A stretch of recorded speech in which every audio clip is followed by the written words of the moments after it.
mag-compute ng average. Ito po. Bawal ang 0 at 100. Pag valid ay yan ang lalabas. Sa payroll system naman po, kumukuha po ako ng employee name, employee ID, department at pay per hour, hours work, cash in advance, SSS pag-ipon, PhilHealth. Pagkatapos po maglagay nito, ay kinukumpute niya po yung rate per hour sa gross pay. Pag sa deduction naman po, ay pag-a-add po yung ito po, pag-a-add yung hours work, cash in advance, SSS pati PhilHealth. Pag net pay naman po, ay inusan po yung gross at deductions.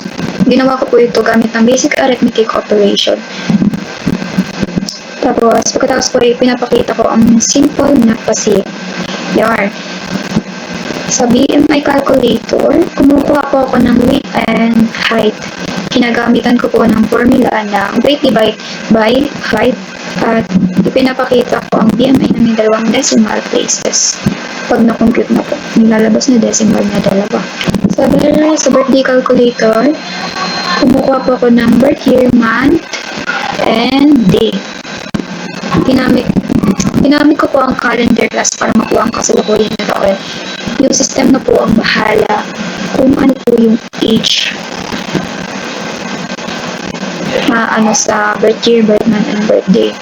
Sa calculator naman po ay kumukuha po ako ng dalawang number, ito po, 1 at 2, at isang operator. Gumagamit po ako nito if else statement para malaman kung anong operator ang gagawin ko. Kung minus, times, plus, divide. Kapag mali po ang operator na nilagay, lalabas ng invalid operator. Sa personal test, ang personal test naman po ay binubuo ng maraming question. Ito po, hanggang 20 siya.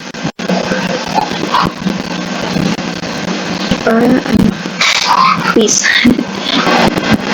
Sa currency converter naman po ay humihingi po ako ng halaga ng peso, then multiply ko po ito sa fixed conversion para makuha po yung USD.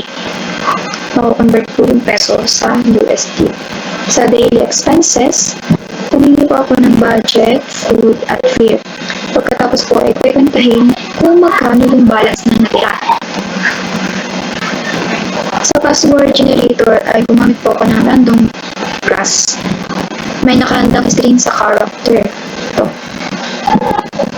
Bumubuo po ng system ng walong character sa pamamagitan ng random index. 8 po yung lalabas. Sa about naman po ay simpleng output lang po ng aking personal information. Sa pagtatapos po ng program ay kapag pinili po ang 0 sa menu, itinatakda ko po ang keep running. Kapag keep running ay false, dahil dito titigil ang white loop at matatapos na ang program. Yun lamang po. Maraming salamat.